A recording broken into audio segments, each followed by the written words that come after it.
니므롯의 삶, 우리가 창세기 1장부터 해서 계속 있어지는 말씀들을 바라볼 때면 하나님께서 은혜를 주셨지만 끊임없이 하나님의 말씀을 어기고 자기 마음대로 살려고 하는 사람들의 모습을 보았습니다. 노아의 홍수를 경험하고 나서 노아의 자손들도 여전히 하나님께서 주시는 은혜의 말씀보다는 그 말씀에 대적하며 살아가는 모습, 특별히 니므롯을 통하여 탑을 쌓고 성을 세우는 그 모습들을 살펴보았습니다. 하나님께서는 그 니므롯이 쌓는 성과 탑을 보시고 그 하는 일들을 흩어버리셨습니다. 그렇지만 흩어진 사람들의 마음을 보자면 니므롯이 가졌던 그 삶의 모습을 가슴에 새기고 또한 그 삶을 목표로 삼고 여전히 살아가고 있는 것, 그것을 우리는 성경을 통해서 알 수가 있습니다. 그래서 니므롯이라는 이름 그 자체의 뜻을 보면 반역이라는 뜻이 있더라고요. 그리고 이 니므롯은 앞으로 이스라엘 사람들을 가장 많이 괴롭힌 바벨론과 아수르의 시초가 됩니다. 니므롯이 살았던 삶의 모습을 보면 매우 힘이 세었을 것이고 무력을 사용하는 일에 있어서 한순간의 주저함도 없었던 잔인한 사람이다라고 학자들은 이야기를 하더라고요. 그의 모든 업적은 선을 베풀어서 선으로 쌓아간 것이 아니라 폭력으로 얻어진 것이고 또 그를 통하여서 이 사람은 첫 번째 용사다라고 칭함을 받았습니다. 니므롯의 삶은 자신을 높이기 위해 다른 사람을 억압하는 삶의 모습이었습니다. 그리고 이러한 모습은 바로 그 당시 사람들의 시대 정신이라고 할 수 있습니다. 우리도 니므롯과 같이 살아보자. 니므롯과 같은 삶이 성공의 기준이 되는 것입니다. 우리 시대에도 이러한 모습들은 시대의 정신이라고 하는 이야기들 속에서 많이 보여지고 있습니다. 예전에 우리 기억을 하실지 모르겠네요. 한때 새해 첫 인사가 부자 되세요라는, 다 기억하시죠? 그 기억이 나요. 송구 영신 예배를 마치고 이제 다들 집으로 돌아가면서 딱 계단을 내려오면서 했던 인사 중에 하나가 모든 성도님들이 부자 되세요. 부자 되고 싶어요. 그것이 시대의 정신이었습니다. 그래서 사람들은 어떠한 수단과 방법을 사용하더라도 부자가 되면 된다라는 것에 마음을 빼앗기게 됐고요. 심지어는 교회 사람들도 수단과 방법을 가리지 않는다까지는 아닐지라도 그래도 부자 되는 것이 복이고 그것이 목표가 되는 그러한 삶들을 많이 살기도 했습니다. 이처럼 니므롯의 삶이라는 것은 그 시대에 만연해 있던 하나님을 거역하고 스스로 높아지려는 삶의 모습을 끊임없이 보여주고 있습니다.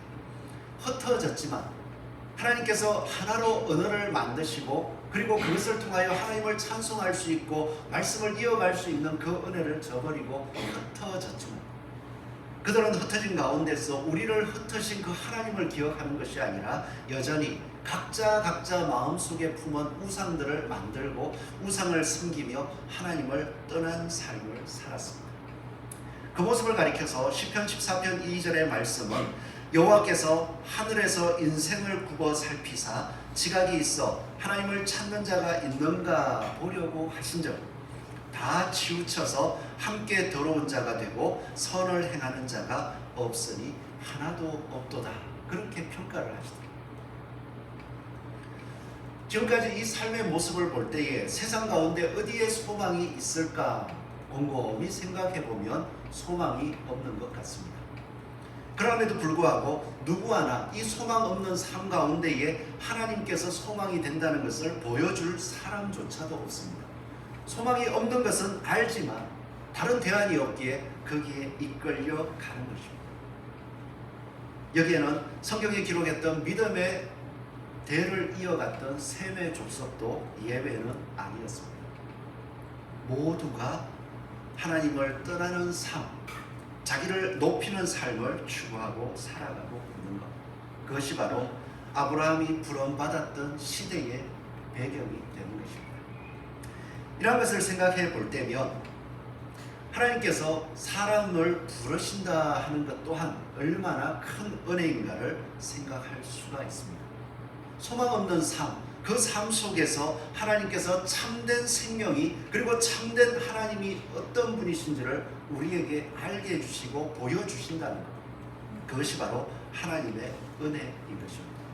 그러기에 우리는 세상이 여전히 니무롯과 같은 삶, 자신을 높이는 삶을 살아가려고 하는 시대 가운데에서 참으로 복이 되는 삶, 세상에서 승리하는 삶을 살기 위하여서는 아브라함이 보여준 그 삶의 본을 우리도 여전히 선택하고 따라야 할 것입니다. 아브라함이 살았던 삶, 니무롯의 세상에서 승리할 수 있었던 삶은 끊임없이 말씀을 따라 떠나는 삶을 살았다는 것입니다.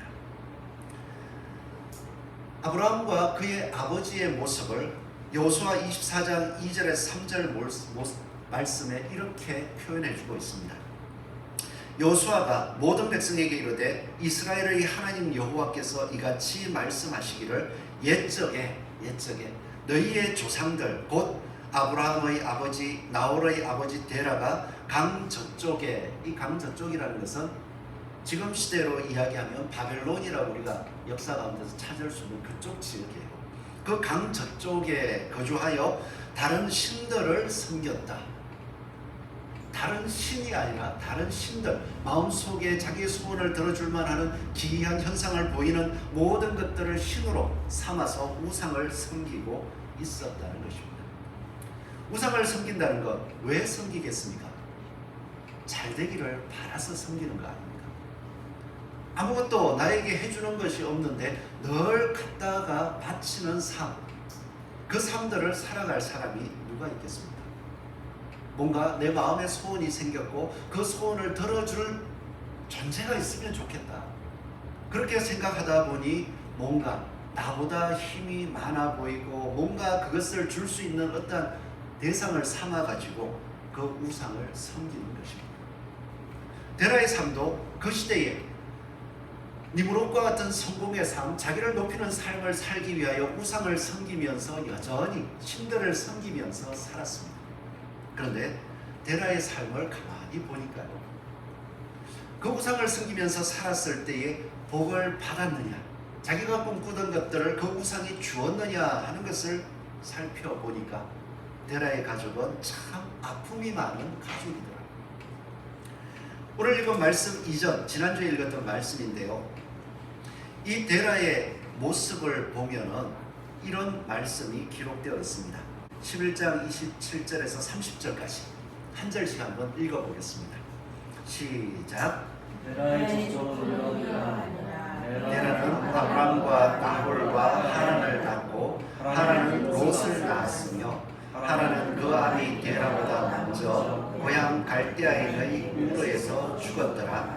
아브람과 나홀이 장가 들었으니 아브람의 아내의 이름은 사레며 나홀의 아내의 이름은 밀가니 하란의 딸이요 하란은 밀가의 아버지이며 또 이스가의 아버지이더라.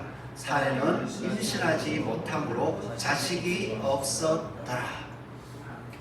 오늘 이 말씀 가운데서 데라 가족의 아픔을 혹시 보셨습니까? 데라 가족의 아픔, 그 말씀이 28절에 있는데요, 하란은 그 아비 데라보다 먼저 고향 갈대아인의 우르에서 죽었더라. 이 말씀이 혹시 아픔으로 느껴지십니까? 그냥 그 말씀을 글로써 읽는다면 아, 죽었구나 이렇게 생각할 수 있지만요, 부모가 자식을 키우는 가운데에 너무나도 마음을 쏟고 정성을 들였는데 어느 순간 그 자녀가 어떤 이유였는지 모르지만 먼저 죽게 된다는 것, 그만큼 가슴 아픈 게 없다. 그래서 부모들은 이야기를 합니다. 자녀가 먼저 죽게 되면 그 죽음을 가슴에 묻는다라고 이야기를 하더라고요. 저도 이러한 경험들을 한번 해보았었는데요, 저희의 이제 형님이 먼저 갑작스럽게 세상을 살아가다 갑작스럽게 이제 심장이 갑자기 멈춰가지고 이렇게 사망했다라는 소식을 듣게 되었는데 저에게 다가오는 것도 너무 크더라고요.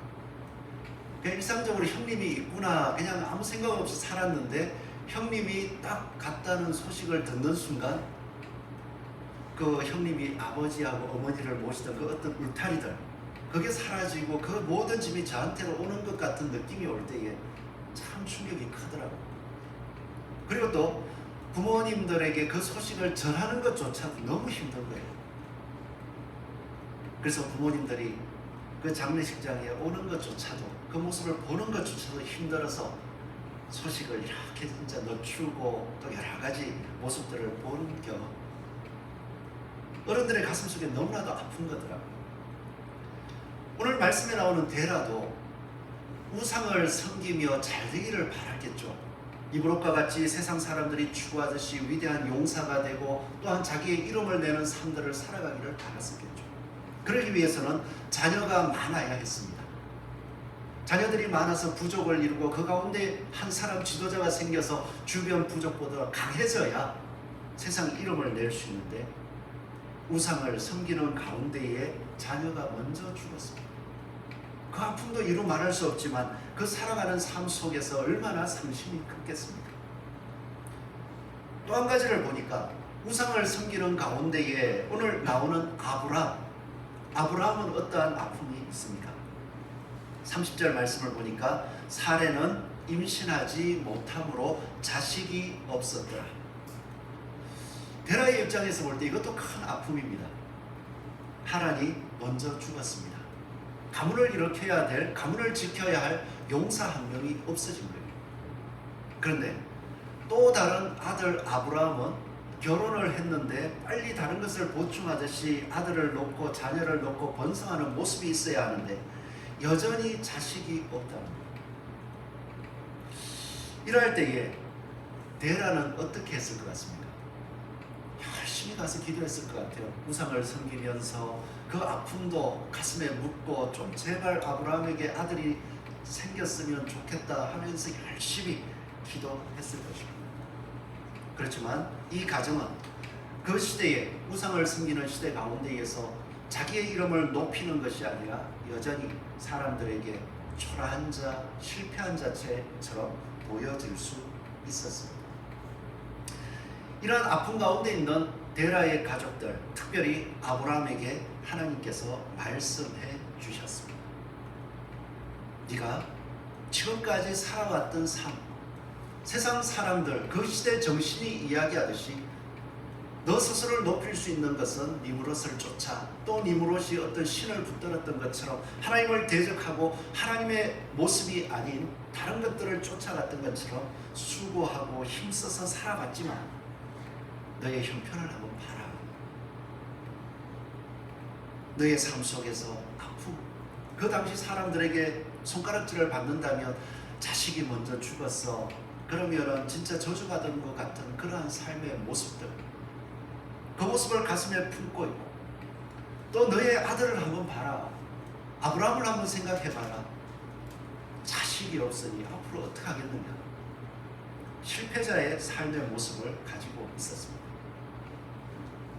누구 하나 그들을 바라보면서 그에게 기댈 수 있는 모습도 아니요, 지나가면서 어떻게 보면 아이고 실패한지 손가락질하는 모습만 가득 찼을 것입니다. 그러한 아픔 가운데에 하나님께서 드디어 어디 하나 소망을 둘 수 없는, 또 우상을 섬기며 자기를 높이기 위해 살아가던 그 시대 가운데 아픔을 간직한 이 가정에 하나님께서 드디어 말씀하셨습니다. 아픔 속에서 소망 없는 자에게 하나님께서 말씀하셔서 그 아픔 속에서 그 우상을 섬기는 가운데도 되지 않는 모습 속에서 참된 복이 무엇인지를 하나님께서 말씀해 주신 것입니다. 우리는 이것이 은혜임을 깨달아야 합니다. 나의 방법대로 세상이 이야기하는 대로 열심히 시대 정신을 쫓아서 살아봤지만 무너지는 삶을 통해서 과연 저것이 옳은가? 앞에서 나아가면서 성공한 사람들은 보이지만 여러 사람들 가운데 일부만 성공해가는 모습을 볼 때에 저것이 옳은가? 과연 우리 인생의 참된 복이 무엇인가? 고민할 때에 하나님께서 진짜의 길을 보여주신다. 그 말씀이 은혜요, 우리에게 생명이 된다는 것을 꼭 기억할 수 있는 저와 여러분이 되기를 되기를 소원합니다. 아멘. 그래서 우리의 삶 속에서는요, 하나님의 말씀이 주어질 때에 그 말씀을 듣고 그 말씀을 새기고 그 말씀을 따라 응답할 수 있는 삶, 늘 응답하는 삶을 살아야 하는 것입니다. 오늘 데라와 아브라함의 삶을 바라볼 때요, 하나님께서 말씀해 주셨습니다. 어떻게 보면 저주의 모습인 것 같고 실패자의 모습인 것 같을 때에 하나님은 아브라함을 선택하셔서 말씀하시기를 12장 1절 이하의 말씀입니다. 여호와께서 아브라함에게 이르시되 너는 너의 고향과 친척과 아버지의 집을 떠나 내가 내게 보여줄 땅으로 가라 라고 말씀하시면서 2절 3절 같이 한번 읽어볼까요? 2절 3절입니다. 시작. 너로 큰 민족을 이루고 내게 복을 주어 내 이름을 창대하게 하리니 너는 복이 될지라. 너를 축복하는 자에게는 내가 복을 내리고 너를 저주하는 자에게는 내가 저주하리니 땅의 모든 족속이 너로 말미암아 복을 얻을 것이라 하신지라. 좋은 말씀인 것 같죠? 아브라함의 삶을 생각해 보십시오. 아들이 없습니다. 자녀가 없습니다. 그래서 그 시대에 자녀가 없다는 것은 삶이, 소망이 끊어진 모습이었습니다. 그런데 하나님께서 나타나셔서 말씀하시기를 내가 너로 큰 민족을 이루고, 아브라함이 그 말을 들었을 때에 어떨까요? 마음이 소망이 되잖아요. 곁에 자녀가 없이 자녀를 낳으려고 수고하고 애쓰지만 자녀가 태어나지를 않는데 하나님이 말씀하시기를 내가 너로 큰 민족을 이룰까, 자녀를 주시겠다고 합니다. 너무나도 좋죠. 또 그 다음을 보니까 너에게 복을 주어 내 이름을 창대하게 하리니, 명예를 준답니다. 세상은 니므롯처럼 되는 것, 니므롯처럼 용사가 되는 것을 추구하고 살았었는데 그 어떤 것도 이룰 수 없게 된 아브라함에게 하나님께서는 내 이름을 창대하게 하리니 너에게 명예를 주라. 하나님께서 너의 명예가 되도록 인도해 주신다고 약속하십니다. 이것도 참 좋아요.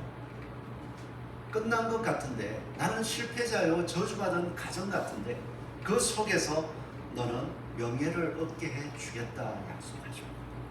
또 그리고 더 나아가서는요, 하나님께서 너를 축복하는 자에게는 내가 복을 내리고 너를 저주하는 자에게는 내가 저주하리라.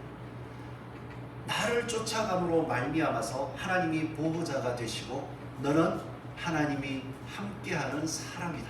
하나님께서 너를 택하셨다라는 것을 보여주는, 증거하는 자가 될 수 있다. 그리하여서 하나님께서 주시는 참된 복을 나누는 자가 될 것이다 말씀해 주셨습니다. 이제 여기에서 우리는 마음을 한번 모아봐야 될 것 같아요. 데라와 아브라함을 생각하면 너무나도 힘들고 어려운 형편들입니다. 자녀가 없고 미래의 소망이 끊어진 것 같습니다. 그럴 때에 하나님께서 나타나셔서 말씀하시기를 너에게 자녀를 줄게. 그리고 또한 내 이름이 명예롭게 해줄게.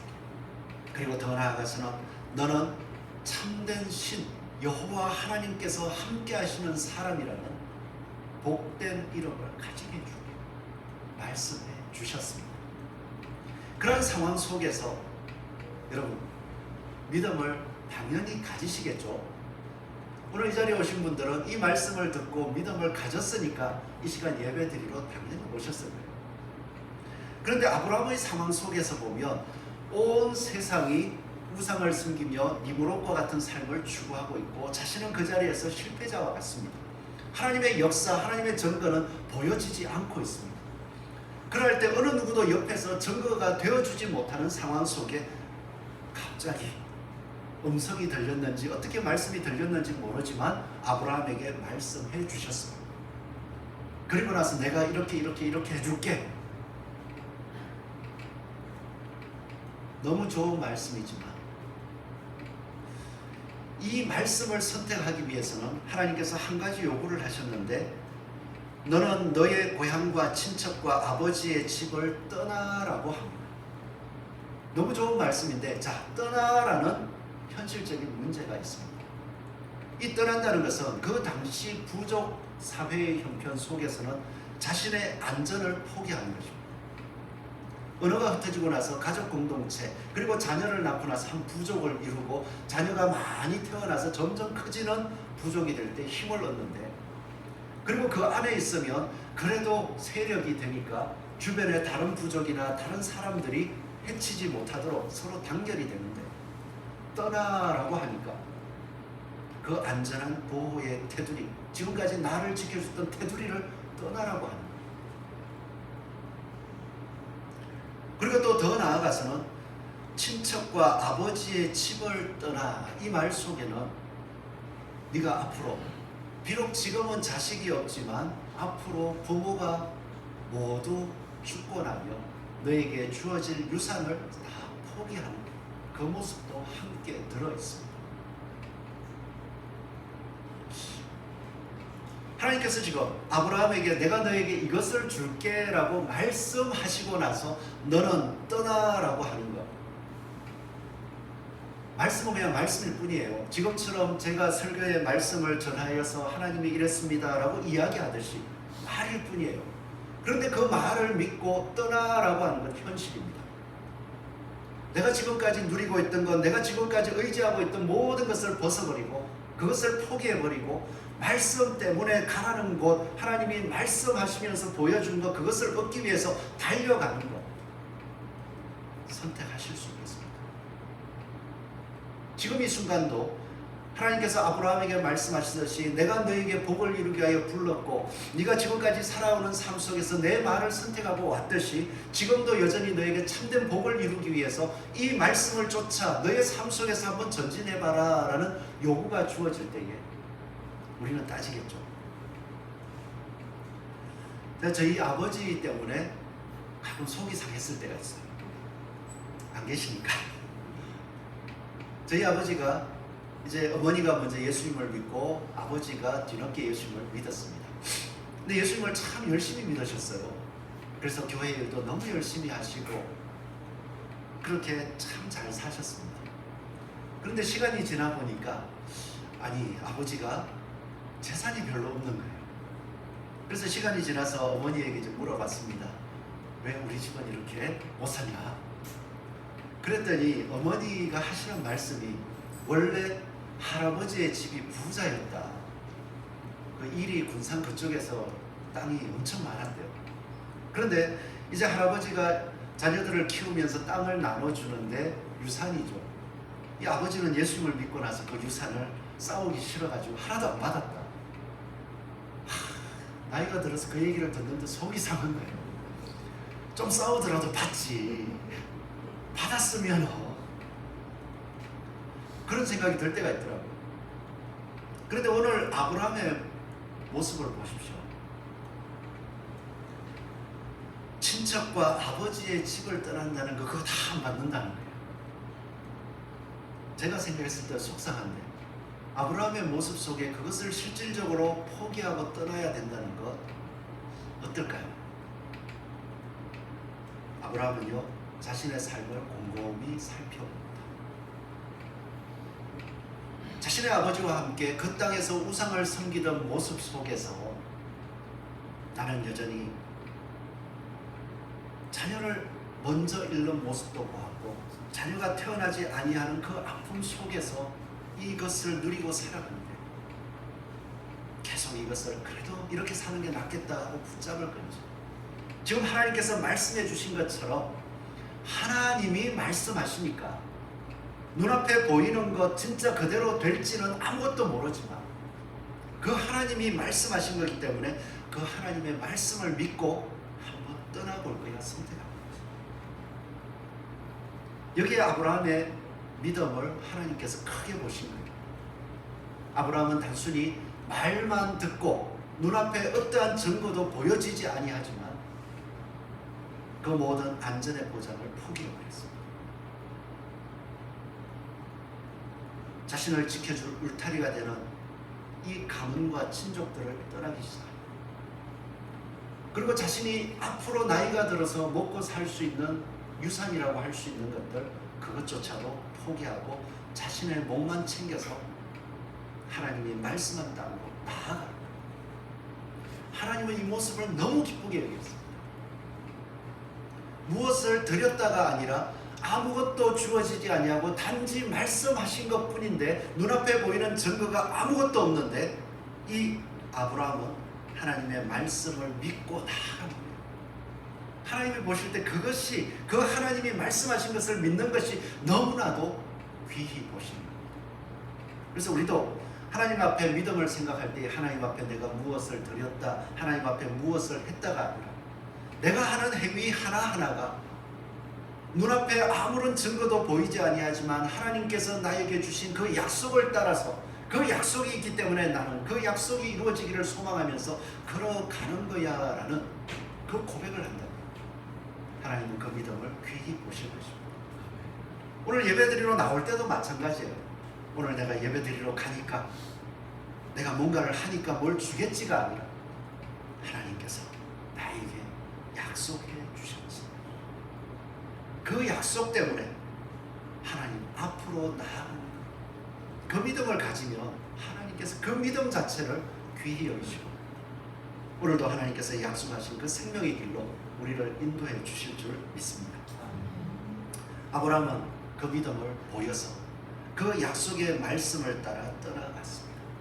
그래서 4절 말씀을 보니까요, 이에 아브라함이 여호와의 말씀을 따라갔고, 뭐를 따라갑니까? 여호와의 말씀을 따라갑니다. 세상의 가치관을 쫓아간 것이 아니라 니므롯처럼 용사가 되는 길을 간 것이 아니라 여호와의 말씀을 따라갔습니다.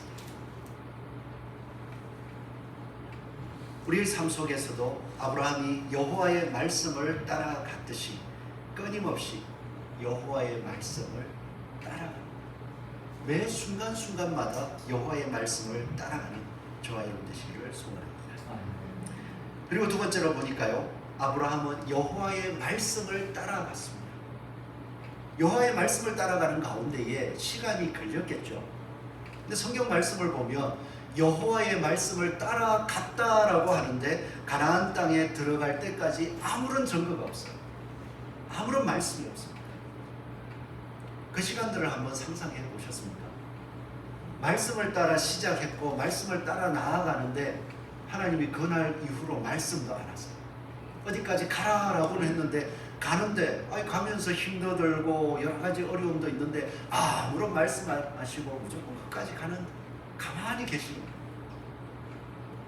아브라함은 그 모든 순간도 그때 하신 말씀, 그때 하신 하나님을 바라보면서 묵묵히 행하고 마침내 가나안 땅에 들어갔더라. 그리고 가나안 땅에 들어갔습니다. 가나안 땅에 도착했는데도 조용합니다. 그래서 계속 길을 가면서 이제 가나안 땅에 사람들이 거주하는 그 지역 옆에 자신도 재산이 있고 목축을 해야 되니까 그 지역 옆에 세겜이라는 땅에 도착해서 탁 머물기 시작할 때 드디어 하나님께서 7절 말씀을 보십시오. 여호와께서 아브라함에게 어떻게 했어요? 나타나 이르시되 증거를 주시더라. 12장 1절 말씀에는 여호와께서 아브라함에게 이르시되 이렇게만 말씀했어요. 나타나라는 말씀을 굳이 안 적었습니다. 그런데 말씀을 따라 움직이고 하나님이 약속하신 땅 어딘지는 잘 모르지만 그 방향으로 계속 나아가다 보니까 하나님께서 나타나 이르시되 바로 이 땅이다, 내가 있는 곳이다 하는 것을 보여주셨습니다. 그때 아브라함은 그 땅에 다른 것을 한 것이 아니라 제단을 쌓고 하나님이 함께 하시는 곳입니다. 하나님의 성소된 땅입니다. 하나님께서 약속하신 땅임을 마음에 새기는 일들을 거듭거듭 시작했습니다. 그러기에 우리가 살아가는 삶 속에서 마음의 증거를 말씀대로 나아가다가 하나님께서 이루시는 증거를 계속 새겨놓는 저와 여러분들을 소원합니다. 아브라함이 그 제단을 쌓았다 하고 나서 그곳에 머물러 있었던 것이 아니라 이제 하나님이 나타나셨던 땅, 주시겠다고 약속하신 땅을 계속 이동하기 시작합니다. 남쪽으로 내려가다가 베델 동쪽 그쪽에 도착해서 또 제단을 쌓았습니다. 그리고 그곳에서는요 여호와의 이름을 불렀습니다. 행동이 점점 깊어지기 시작합니다. 그러고 나서 9절에 보니까 점점 남방으로 옮겨갔더라. 그것은 거의 가나안 땅 경계 지역입니다. 네게브라고 하는 지역이기도 한데요. 그쪽으로 계속해서 이동해 갔습니다. 그 땅을 건너가고 움직이는 가운데에 아브라함의 마음속에는 이 땅이 좋냐, 이 땅이 나쁘냐, 이 땅은 또 뭐가 있느냐 그것을 살피기보다 계속해서 여호와의 이름을 부르며 걸어가더라. 하나님이 말씀하신 땅, 하나님이 함께 하시는 땅, 하나님이 나타나신 땅, 하나님이 증거하시는 그 땅임을 가슴에 계속 새기고 있다. 오늘 저와 여러분들의 삶 속에서 이 증거들을 계속 새기고 이 세상, 니무롯과 같은 자기를 높이려고 하는 세상 가운데서 믿음의 경주를 감당할 수 있는 은혜가 넘치기를 소원합니다. 혹시 어떤 증거들을 가지고 계시나요? 내가 예수 그리스도를 믿게 되었던 증거, 그리고 그 이후에 조용할 수도 있습니다. 그럼 그때 그게 맞나 틀리나 의심이 될 수도 있겠죠. 그런 순간에도 아브라함처럼 믿음의 길을 걸어가요. 그때 하나님께서는 증거하시더라고요. 제 삶 속에서도 그런 증거가 삶의 곳곳에 분기점마다 새겨져 있더라고요. 너무나도 큰 어려움이 있어서 어떻게 해야 될까 고민할 때마다 나에게 힘은 없는데 하나님이 도와주신 증거가 있더라고요. 그래서 울진을 떠나올 때에도 아무것도 없이 이거 어떻게 하나 할 수 있는 거라고 기도하는 것밖에 없더라고요. 근데 기도해도 하루를, 한 달을, 두 달을 오죽했으면 저희 어머니가 이제 울진에 있으면서 사역을 그냥 조만하게 하고 그냥 전도사, 교육 전도사로 일하고 있으니까 분명히 부교육자로 전임 사역을 큰 데 가서 할 수 있는데 그걸 안 하고 계속 그러고 있으니까 속이 상하신가 봐요. 그래 있다가 저한테는 얘기를 안 하고 저희 집 사람에게 막 성질을 내시는 거예요. 뭐 하고 있냐, 집을 나가라, 막 그렇게 막 성질을 내니까 집사람은 그 얘기를 다 듣고 혼자 속상해 있다가 제가 가면 이제 막 하소연을 하고 또 저도 성질이 나서 또 엄마한테 가서 또 뭐라고 막 얘기를 하고. 근데 뭐 어떡합니까? 답이 없는데 계속 기도만 해요. 그래도 하나님 이왕이면 이제 도시로 가서 대구도 있는데 왜 서울 쪽을 생각했는지 모르겠어요. 하여간 하나님 도시로 가야겠다, 서울 쪽으로 가야겠다, 그렇게 기도를 하다 보니까 어느 순간 인천에서 생전 연락도 안 하고 있었는데 연락이 다 와가지고 한번 와볼래? 아, 이거 하나님 사인이구나. 그러고는 올라갔죠. 그거 하나 가슴을 새기고 힘들 때마다 하나님이 그래도 그때에 역사해 주셨어. 그거 하나 생기니까 하나님 말씀대로 해주실 거예요. 또 버티고 가다 보니까 개척을 해야 될 상황이 되었습니다. 어떻게 하라 되고 나니까 하나님이 그때에도 역사하시고 인도해 주셨더라고요. 그런 증거들을 가슴에 새기고 나니까 살아가는 삶 속에서 지금 세상 사람들이 얘기하듯이 세상 사람들이 가치관을 가지듯이 나도 그냥 그렇게 살면 안 될까, 그런 생각들이 곧잘 들어요. 그렇지만 그런 증거들을 되새겨 볼 때마다 예배 드리고 또 하나님의 말씀을 보고 또 내 삶 속에서 하나님께서 붙잡아 주신 그 증거들을 가슴에 새겨 보니까 이 땅을 어떻게 거닐어야 됩니까? 그렇구나. 여호와께서 약속해 주신, 여호와께서 복 주신다고 말씀하신 그 삶, 여호와를 바라보는 삶, 여호와의 말씀 앞에 서는 삶을 살 수밖에 없구나. 어떻게 보면 포기죠. 하나님이 하실 겁니다. 아브라함이 할 수 있는 것은 그거였습니다. 그 땅에 갔는데 갑자기 뭐 빈 땅이 탁 나타나고 사람들이 어서 오십시오, 뭐 하나님이 선택한 사람이요, 이 땅에 거주하십시오, 그렇게 하는 것도 아니고 단지 하나님이 보였으니까 하나님 약속하신 대로 이룰 것을 믿고 그 여호와의 이름을 부르면서 그 땅을 살아간다. 오늘 우리의 삶도 여호와의 이름을 부르며 예수 그리스도의 이름을 부르며 그 약속의 증거를 가슴에 새기고 끊임없이 말씀을 따라 걸어가는 저와 여러분 되시기를 소원합니다. 지금 열심히 걸어가고 계시죠? 그 삶을 걸어갈 때에 누구의 이름을 부르고 있습니까? 누구의 생각을 가지고 있습니까? 세상에서 자꾸 우리를 유혹하듯이 니무롯과 같이 바벨탑을 쌓는 그 삶을 이야기할 때에 여호와의 이름을 부르며 아브라함처럼 여호와의 이름을 높이기 위하여 살아가겠다고 그 길을 열심히 걸어가는 저와 여러분 되시기를 소원합니다. 그 속에서 하나님께서 반드시 약속하신 것을 이루어 주실 것입니다.